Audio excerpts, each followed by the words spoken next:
इसी क्रम में हम लोग अगले खंड के चैप्टर्स को स्टार्ट करते हैं। दरअसल आप जानते होंगे कि जो यूपी बोर्ड का एग्जाम होगा उसमें से 30% सिलेबस कम किए गए हैं। अगर सिलेबस कम किए गए हैं तो उसमें से जो अगला खंड है उसमें जो परावर्तन चैप्टर्स है वहां से क्वेश्चन नहीं आने हैं। हमारा जो चैप्टर उसी के अंदर अपवर्तन जो है, अपवर्तन से जुड़े जो क्वेश्चंस हैं उस पर हम लोग आज क्वेश्चन सॉल्व करेंगे, है ना। आइए क्वेश्चन की शुरुआत करते हैं। क्वेश्चन में कह रहा y के सापेक्ष जल कांच के अपवर्तनांक, y के सापेक्ष, जिसके सापेक्ष कहेगा सबसे पहला काम वही लिखेगा। y का मतलब एयर है ना, के सापेक्ष किसका, जल, वाटर, और कांच w, a एंड w का मान दिया है 4/3 है ना, और कांच का मतलब का जो दिया हो 5/3 दिया। पूछ क्या रहा है, जल के सापेक्ष w n कांच का अपवर्तनांक। ध्यान समझेंगे, जल के सापेक्ष w n g कांच का अपवर्तनांक। तो जब भी इस तरह के फार्मूलाज हों उसमें से जो यहाँ दिख रहा है उसको नीचे लिखेंगे ng, और जो आगे दिख रहा है उसको ऊपर लिखेंगे, ठीक है, ऐसे लिखेंगे ng। दरअसल हम लोग पढ़े हैं 1n2 बराबर n2/n1 है ना, 1n2 बराबर होता है n2/n1। तो हम लोग पढ़ेंगे ng/nw ऐसे लिखेंगे, ठीक है। तो यहां से क्या हो जाएगा, यहां से हो जाएगा, यहाँ a जोड़ देंगे, किसके सापेक्ष देखना, एयर के सापेक्ष, ठीक। तो एयर के सापेक्ष हमें अपवर्तनांक दे रखा है, तो Wng की वैल्यू हम लोगों को पता चल जाएगी। कितना, Ang की वैल्यू कह रहा है 5/3 और Anw की वैल्यू कह रहा है 4/3। तो यहाँ से 3 से 3 कैंसिल आउट करेंगे तो हम लोगों को मिलेगा यहाँ 5/4 है ना, अर्थात अपवर्तनांक मिला 5/4। तो ऑप्शन नंबर सी को हम लोग टिक करेंगे 5/4। आगे क्वेश्चन देखते हैं। करा यदि किसी माध्यम में निर्वात पूर्ण आंतरिक परावर्तन के लिए क्रांतिक कोण 30 अंश है ना, निर्वात में पूर्ण आंतरिक परावर्तन के लिए क्रांतिक माध्यम में प्रकाश का वेग है, ठीक है, ऐसा पूछ रहा है। तो क्रांतिक कोण 30 अंश है, इसका मतलब हम लोग जानते हैं कि अपवर्तनांक जो होता है, अपवर्तनांक n बराबर होता है 1/sin c। हम लोग फार्मूला पढ़ा है 1/sin c, ठीक है। तो अगर ये अपवर्तनांक n बराबर 1/sin c है तो हम लोग इसको लेते हैं कि निर्वात में प्रकाश की चाल बटे माध्यम में चाल है ना, 1/sin 30 अंश ले लें। यहाँ पर sin 30 अंश का मान 1/2 होता है, तो इसका उल्टा करेंगे तो 2 हो जाएगा c/v। तो v इक्वल टू हो गया c/2, और c निर्वात में प्रकाश की चाल होता है 3 × 10⁸ है ना।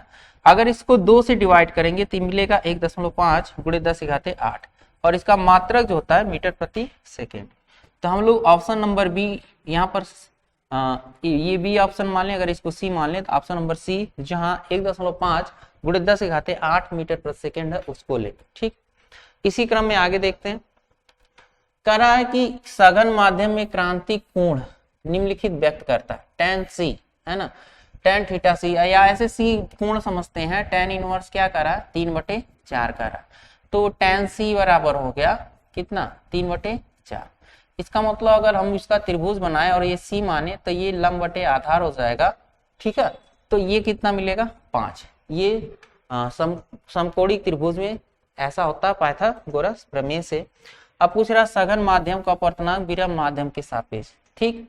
तो विरल माध्यम के सापेक्ष सघन माध्यम का अपवर्तनांक जो होता है वो n बराबर होता है 1/sin c, ठीक।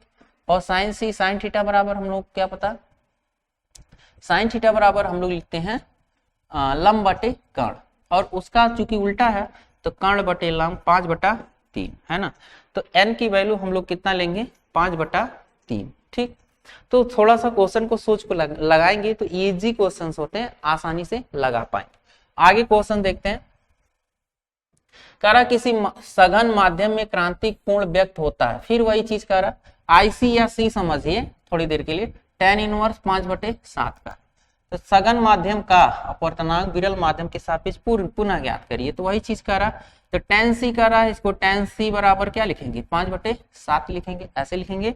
और tan c, अगर c ये त्रिभुज का एक कोण है तो tan थीटा बराबर लंब बटे आधार, तो 5 × 5 = 25, 7 × 7 = 49, 25 और 49 जब जोड़ते हैं तो कितना मिलता है भाई, 25 और 49 जब जोड़ेंगे तो 9 × 5 = 14, 4 × 2 = 6, 7, ठीक है। कड़ी में कितना हो जाएगा, 74 हो जाएगा, ठीक है। अब आप बात करते हैं विरल माध्यम के सापेक्ष सघन माध्यम का अपवर्तनांक बराबर होता है 1/sin c होता है, ठीक है। लेकिन इसका उल्टा लेंगे तो उल्टा करेंगे तो जो sin थीटा बड़ा होता है लंब बटे कर्ण, तो sin थीटा उल्टा है तो ये कर्ण बटे लंब लेंगे तो 74 बटे कितना हो जाएगा, 5, है ना, 74/5 इसको लेंगे। ये ऑप्शन में थोड़ा सा मिस्टेक है, इसको लेंगे कड़ी में 74/5, ठीक। आगे क्वेश्चन देखते हैं। करा एक वर्णी प्रकाश से निर्गत पारदर्शी माध्यम में प्रवेश करता है तो प्रकाश का कौन सा अभिलक्षण अपरिवर्तित रहता है। देखिए कभी भी जब अपवर्तन होता है और अपवर्तन में अगर कोई प्रकाश किरण क्या करे, एक माध्यम से दूसरे माध्यम में जब प्रवेश करती है तो क्या बदल जाता है, तीव्रता बदल जाती है, चाल बदल जाती है, तरंगदैर्घ्य बदल जाती है, लेकिन आवृत्ति नहीं बदलती है ना, आवृत्ति सेम रहती है। इसको हमेशा याद रखिए, फैक्ट है। अपवर्तन जब भी कभी होता है तो अपवर्तन के समय तीव्रता, चाल और तरंगदैर्घ्य बदलता, आवृत्ति नहीं बदलता। इसी क्रम में अगला क्वेश्चन देखते हैं। करा यदि विरल तथा सघन माध्यम में प्रकाश की चालें दे रहा है V1 और V2, तो सघन माध्यम में क्रांति कोण C है, तब हम लोग जानते हैं कि n बराबर होता है, विरल तथा सघन माध्यम दे रहा तो n बराबर होता है 1/sin c, ठीक है। हम लोग जानते हैं एक n बराबर होता है 1/sin c। तो विरल में कह रहा V1 है और सघन में कह रहा V2 है, तो विरल माध्यम के सापेक्ष सघन माध्यम का अपवर्तनांक ये होता है। तो विरल माध्यम में चाल कितना V1 और सघन माध्यम में V2 बराबर 1/sin c। तो यहाँ से हम लोग एक कंडीशन मिल जाएगा, V1 बराबर V2 इधर आएगा, V2 के साथ sin c को उल्टा कर देंगे, क्या हो जाएगा, cosec c, है ना। तो हम लोग डी ऑप्शन टिक करेंगे, V1 बराबर V2 cosec c, ठीक। इसी क्रम में अगला क्वेश्चन देखते हैं। करा एक प्रकाशिक तंतु के ऊपर लेप की गई त का अपवर्तनांक होता है। अच्छा, प्रकाशिक तंतु के ऊपर हम लोग क्या करते हैं, तंतु के ऊपर लेप की गई त का अपवर्तनांक क्या करना चाहिए, तंतु का अपवर्तनांक। जैसे प्रकाशिक तंतु से जब प्रकाश निकलेगा तो क्या होना चाहिए, चारों दिशाओं में फैलना चाहिए, अर्थात अभिलंब की ओर झुकना ना चाहिए। झुकेगा तो प्रकाशिक अभिलंब की ओर झुकेगा तो कब झुकता है, जब वो विरल से सघन में जाता है तो प्रकाश एकत्रित हो जाएगा, और जब वो सघन से विरल में जाता है तो दूर हटता है। तो हमेशा क्या करना चाहिए, तंतु के ऊपर जो लेपित पदार्थ होना चाहिए उस तंतु के पदार्थ से क्या होना चाहिए, कम रखना चाहिए, ताकि प्रकाश किरणें में थोड़ा बिखराव, ठीक। आगे क्वेश्चन देखते हैं। क्रांति कोण की परिभाषा लिखिए। तो हम लोग कहते हैं कि जब कोई प्रकाश किरण एक माध्यम से दूसरे माध्यम में जाती है, या जब कोई प्रकाश किरण सघन माध्यम से विरल माध्यम में जाती है, ठीक। मान लेते हैं ये सघन माध्यम है और इस सघन माध्यम से प्रकाश किरण किधर जाए, विरल माध्यम में जाती है, तो ये अभिलंब के साथ कितने अंश का, 90 अंश का कोण बनाती है। तो अभिलंब के साथ जो सघन माध्यम में बना कोण होता है उसी को क्या बोलते हैं, क्रांति कोण को बोलते हैं, ठीक है। सघन माध्यम में बना कोण क्या कहलाता है, क्रांति कोण कहलाता है। आगे देखते हैं। एक प्रकाश किरण निर्वात से n अपवर्तनांक के माध्यम में जाती है, ठीक है, n अपवर्तनांक के माध्यम में जाती है, और आपतन कोण अपवर्तन कोण का दुगना होता है, तो अपवर्तन कोण का मान n के पदों में ज्ञात कीजिए। अच्छा, हम लोग जानते हैं n = sin I/sin r, है ना। और यहां पर क्या कर रहा है, आपतन कोण I है, अपवर्तन कोण R है, लेकिन करा कि आपतन कोण जो है अपवर्तन कोण का दुगना है, तो आपतन कोण I अगर अल्फा है तो अपवर्तन कोण R कितना होगा, 2 अल्फा होगा। तो हम लोग लिख सकते हैं sin α/sin 2 अल्फा, ठीक है। एक सब विस्तार कर दें, sin α/2 इसको लिख सकते 2 sin a cos b लिख सकते हैं, है ना।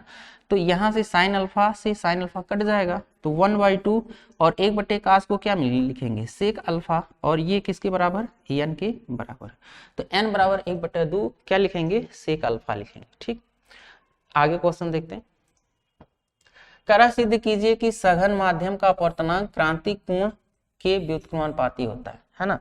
सघन माध्यम का अपवर्तनांक, जैसे हम लोग जानते हैं कि जब कोई प्रकाश किरण क्या करे, जब कोई प्रकाश किरण क्या करे एक माध्यम से दूसरे माध्यम में जाती है तो वहां अपवर्तन होता है, और स्नेल कहते हैं कि सघन माध्यम अगर ये क्रांतिक कोण बना रहा हो 90 डिग्री, ठीक, तो हम लोग या स्नेल के अनुसार लिखेंगे, बाय स्नेल्स लॉ, स्नेल के अनुसार क्या अनुसार हम लोग जानते हैं कि ये अगर I हो और ये R हो तो अपवर्तनांक ये दूसरा माध्यम है, पहला माध्यम है, ठीक। तो 2 दूसरे से पहले में जा रहा तो लिखेंगे साइन I बटे साइन R लिखेंगे, ठीक है, दूसरे से पहले में I साइन I को I जो होता है उसी को हम लोग C कहते हैं, और R यही होगा 90 डिग्री, तो हम लोग लिखेंगे 2n1 equal to sine C बटे साइन 90, ठीक है। साइन 90 अंश का मान क्या होता है 1 होता है। अपवर्तनांक का इसका सही क्रम करेंगे तो 2n1 बराबर साइन 90 अंश का मान 1 साइन C के बराबर हो जाएगा, तो इसको लिख सकते हैं 1 बटे साइन C लिख सकते हैं, 1 बटे साइन C, उल्टा कर दें तो ये हो जाता 1n2, ठीक, 1n2, और इसी को अपवर्तनांक कहते हैं। तो कहा है साइन के व्युत्क्रमानुपाती होता है, हम लोगों ने सिद्ध कर दिया कि क्या होता है कि अपवर्तनांक जो होता है साइन के क्रांतिक कोण के साइन के क्या होता है व्युत्क्रमानुपाती होता है। तो इस तरह से हम लोग सिद्ध कर देंगे, ठीक। आगे क्वेश्चन देखते हैं। करा कांच तथा हीरा का अपवर्तनांक, कांच और हीरा का अपवर्तनांक कितना है, ग्लास का अपवर्तनांक 1.5 और हीरे का अपवर्तनांक कितना कर रहा है, डायमंड डी मान लेते हैं, इसका कर रहा है 2.4, ठीक है। तो यहां से हम लोग लिख सकते हैं ANG और इसको भी लिख सकते हैं क्या ANG, ठीक। अब हम लोगों को पता है कह रहा है कि कांच तथा हीरा में प्रकाश की चाल का मान ज्ञात कीजिए, कोई दिक्कत नहीं, हम लोग लगा सकते हैं। इसको भी लिख सकते हैं कि Y में प्रकाश की चाल ना, Y में प्रकाश की चाल बटे ग्लास में प्रकाश की चाल बराबर 1.5 ऐसे लेंगे, ठीक। तो C की वैल्यू हम लोगों को पता है 3 × 10⁸ होता है, और यहां लिख देते हैं वेलोसिटी ग्लास बटे 1.5, ये 2 बार में क्या होगा कट जाएगा, तो वेलोसिटी इन ग्लास आ जाएगा 2 × 10⁸ मीटर प्रति सेकेंड, ठीक है। उसी तरह से इसको लिख लेंगे AND को Y में प्रकाश की चाल बटे कहां पर डायमंड में प्रकाश की चाल 2.4 के इसको क्या करेंगे बराबर कर देंगे, ठीक। तो VD C की वैल्यू रख देंगे, तो VD बराबर हो जाएगा 3 × 10⁸ बटे 2.4। अच्छा, यहाँ इसको बना सकते हैं 30, 10 दशमलव काट दें, इसको 30 बना दें, तो जाएगा 6 × 5 = 30, 6 × 4 = 24। अगर इसको 4 से भाग देंगे तो दिस इम्प्लाइड दैट VD की वैल्यू 4 × 1 = 4, फिर 4 × 2 = 8 और 4 × 5 = 20 × 10⁸ क्या मीटर प्रति सेकेंड ले, ठीक है। आगे कह रहा है